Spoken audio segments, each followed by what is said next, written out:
দেখো এই জায়গাটা ঠিক আছে? হ্যাঁ, বসা যায়। তাহলে এখানেই বসি না? বসো, হ্যাঁ। তুমি এখানটায় বসো। আচ্ছা, ঠিক আছে। না, বসো। বসো। বসেছ? হুম, ঠিক আছে।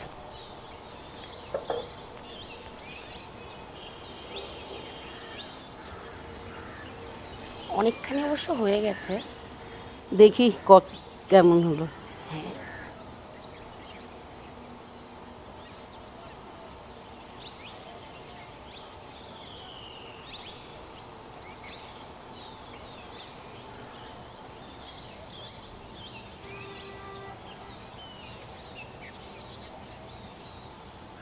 যে দেখো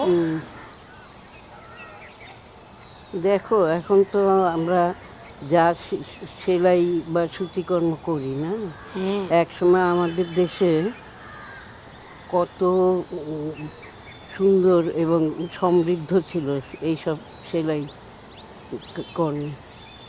আমাদের প্রাচীন ঐতিহ্য অনেক সমৃদ্ধ। এক সময় আমাদের দেশে মসলিন তৈরি হতো। তুমি নাম শুনেছ মসলিনের? মুসলিম তো শুনেছি। মসলিন তৈরি হতো তখন। এত সূক্ষ্ম কাজ আমাদের তাঁতিরা করতে পারত। সারা পৃথিবীতেই আমাদের এই মসলিনের নাম ডাক ছিল। কিন্তু এখন সেসব প্রায় লুপ্ত। এই 200-250 বছর আগে যখন ইংরেজরা এই দেশে আসলো, তখন তো আমাদের জাহাজে করে বাইরে বহির্বিশ্বে এগুলো ব্যবসা বাণিজ্য করতো, অনেক নাম ডাক ছিল। তখন ইংরেজরা দেখলো যে ওদের তো ব্যবসা বাণিজ্যে অনেক হচ্ছে, ওদের বস্ত্র শিল্প এখানে মার খাচ্ছে। তখন তারা এই বাংলাদেশের তাঁতিদের দমন করার জন্য, ওদের চরকা, তারপরে তাঁত শিল্প ধ্বংস করার জন্য তাঁতিদের এই যে বুড়া আঙুলটাও কেটে দিত। এইভাবে আস্তে আস্তে আস্তে আস্তে লুপ্ত হয়ে যায়। তখন ওদের কাপড় চোপড় এখানে আমদানি হতো। আমাদের এইভাবেই এক সময় এই মসলিনটা লুপ্ত হয়ে গেছে। কিন্তু আমাদের তাঁতিরা তাদের ঐতিহ্য পুনরুদ্ধারের জন্য এখন আবার চেষ্টা করছে। দেখো ওরা ওখানে কি করছে। আমার মায়ের একটা শাড়ি ছিল, আমি জানি, মসলিনের। ওটা অনেক সূক্ষ্ম কাজ ছিল, রং ছিল কত সুন্দর, একদম মখমলের মতন, খুবই মেঘের মতন পাতলা, এটা স্বচ্ছ ছিল, একটা আংটির ভিতর দিয়ে ঢুকে যেত, এত সূক্ষ্ম ছিল। কিন্তু এখন তো আমরা সেই শিল্পের কোনোই নেই, সব ধ্বংস হয়ে গেছে। কাজে আমরা কখনোই কিন্তু গরিব ছিলাম না, তাই না? অনেক ভালো সমৃদ্ধ ঐতিহ্যশালী ছিলাম। দেখেছো ওরা ওখানে কি যেন একটা পেয়েছে।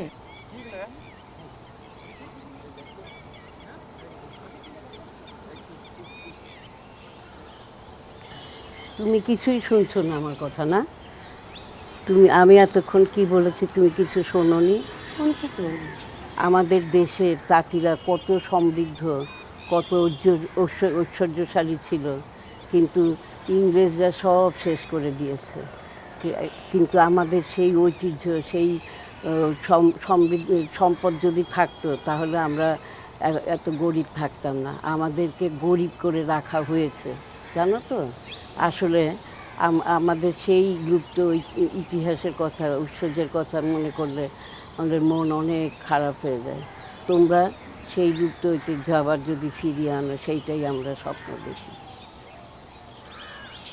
দেখো হয়েছে। হ্যাঁ, হয়েছে।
চলো স্বপ্ন মিয়া, কি করেন?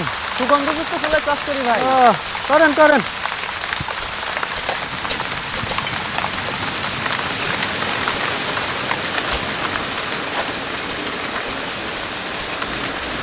এই চল, বৃষ্টি নামছে, চল জায়গা। হ্যাঁ বন্ধ কর, ওই যে ট্রলি ডান, সব যন্ত্রপাতি রেডি কর।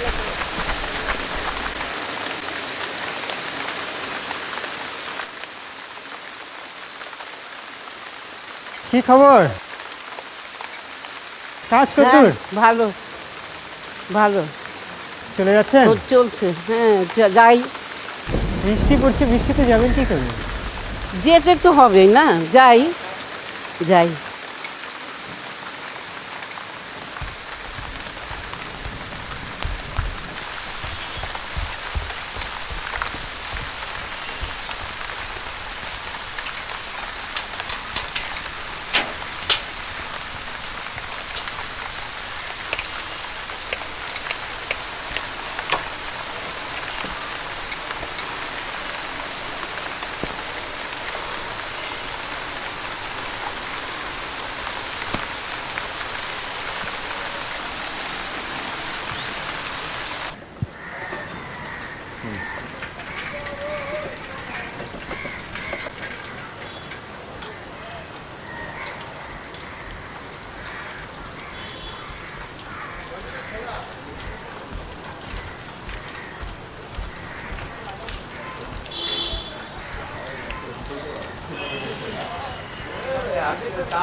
তানজিম ভাই আসলে দেখা হবে।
ব্রাজিলের অ্যামাজন রেইন ফরেস্টকে ছারখার করছে হাজার হাজার আগুন, যা নাকি প্রায় এক দশকের মধ্যে ঘটা তীব্রতম দাবানল।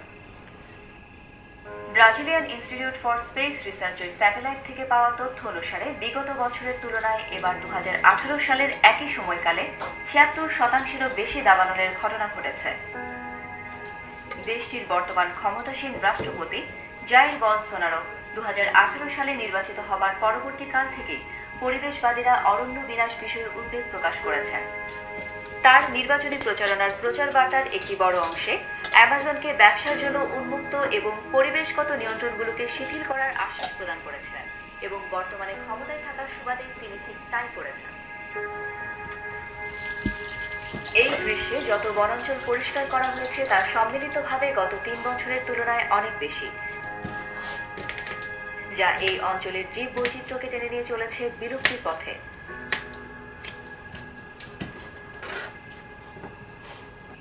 অ্যামাজনের বৃষ্টিপাতের অধিকাংশই উৎপন্ন হয় এর নিজস্ব রেইন ফরেস্ট থেকে, তবে গাছগুলো অদৃশ্য হওয়ার সাথে সাথে হ্রাস পাচ্ছে বৃষ্টিপাত। ফলশ্রুতিতে শুষ্ক হয়ে যাচ্ছে বনাঞ্চল এবং অসুরক্ষিত হয়ে পড়ছে আগুনের ঝুঁকি থেকে। বিশেষজ্ঞদের আশঙ্কা অনুসারে এই নিম্নগামী সুরক্ষা ব্যবস্থা এই রেইন ফরেস্টকে নিয়ে যাবে বিলুপ্তির দ্বারকোঠায়।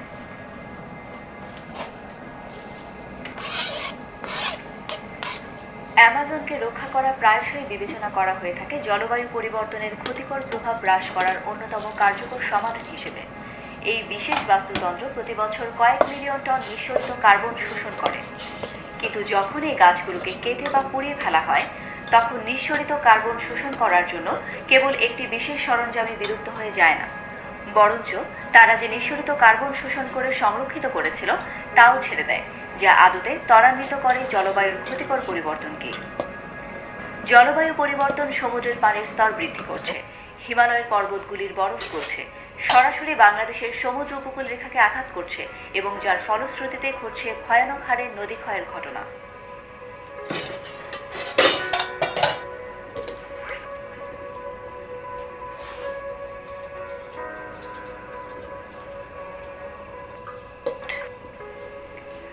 যা আমাদের দেশের অনেক অঞ্চলকে বসবাসের অনুপযোগী করে তুলছে।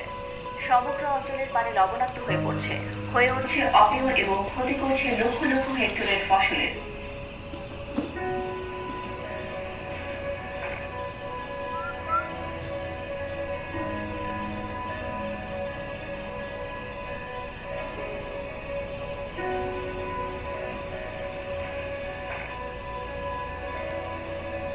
এতে গণনা করা হয় যে 2050 সাল নাগাদ বাংলাদেশি জলবায়ু শরণার্থী হবে আনুমানিক 30 কোটি।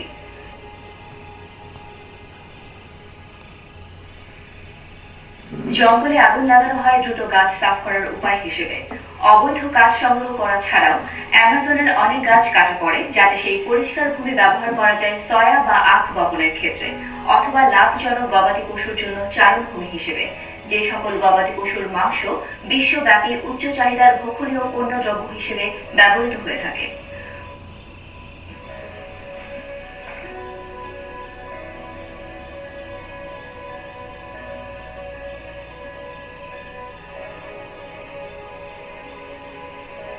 এটা গণনা করা হয় যে শিল্প বিপ্লব হবার পরবর্তীকালে যে পরিমাণ কার্বন নিঃসরিত হয়েছিল তার চেয়ে বেশি কার্বন শোষণ করে এই অ্যামাজন রেইন ফরেস্ট, যেখানে বিশ্বের সমগ্র জীববৈচিত্র্যের 1/4 সাথে সাথে অনন্য কিছু প্রজাতিরও বাড়ি, যেমন নীল তোতা, অ্যামাজনের বাদামি চিতা বর্তমানে গুরুতরভাবে হুমকির মুখোমুখি এবং এর অন্তর্ধানের ফলে বিশ্বের অন্যান্য অঞ্চলগুলো ঝুঁকির মধ্যে পড়ে।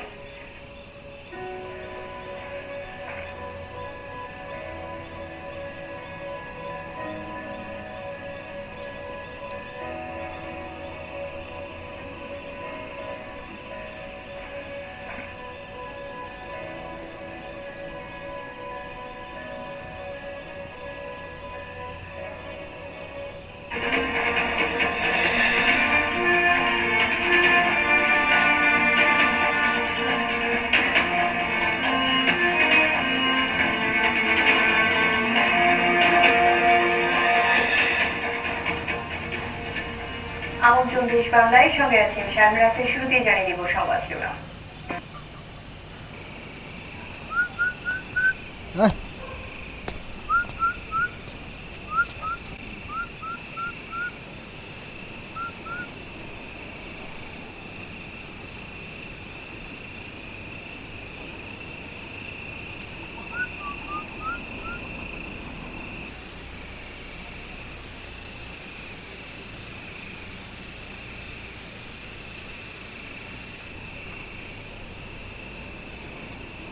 তোকে নিয়ে ব্রাজিল চলে যাবো, জঙ্গল নিয়ে ছেড়ে দিব।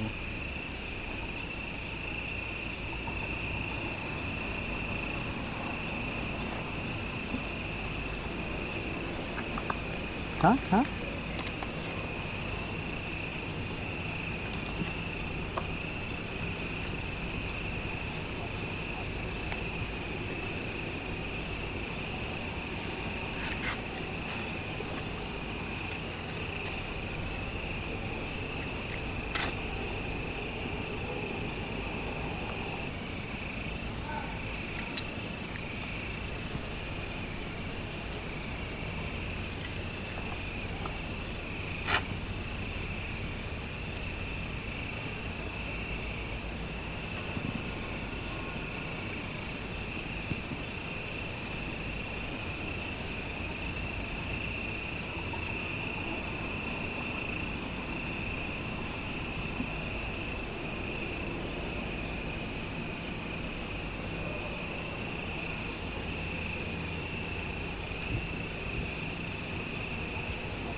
দাঁড়ান দাঁড়ান দাঁড়ান।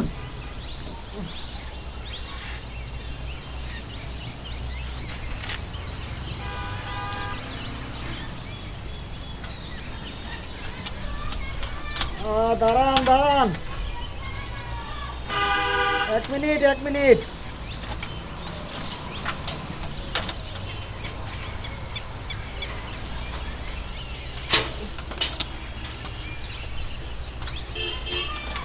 দাঁড়ান।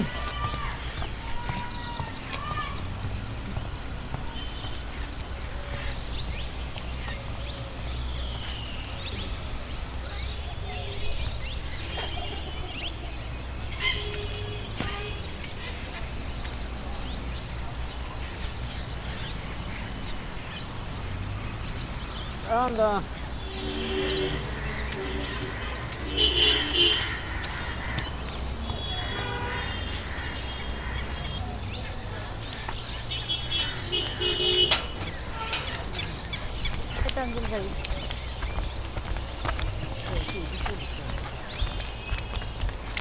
তামিল ভাই ময়লা করে রাখছেন কে? ডাস্টবিন ডাস্টবিন করছে না? কি অবস্থা করে কি রাখছেন? অবস্থা করে রাখছে?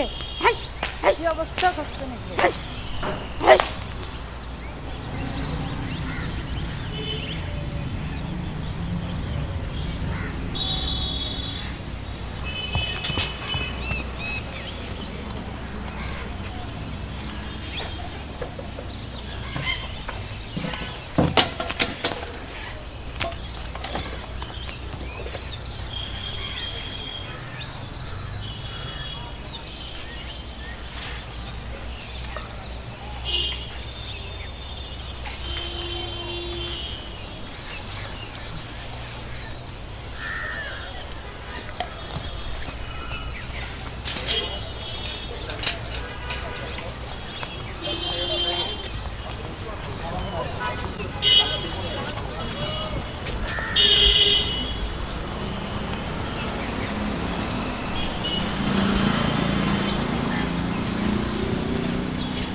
ময়লা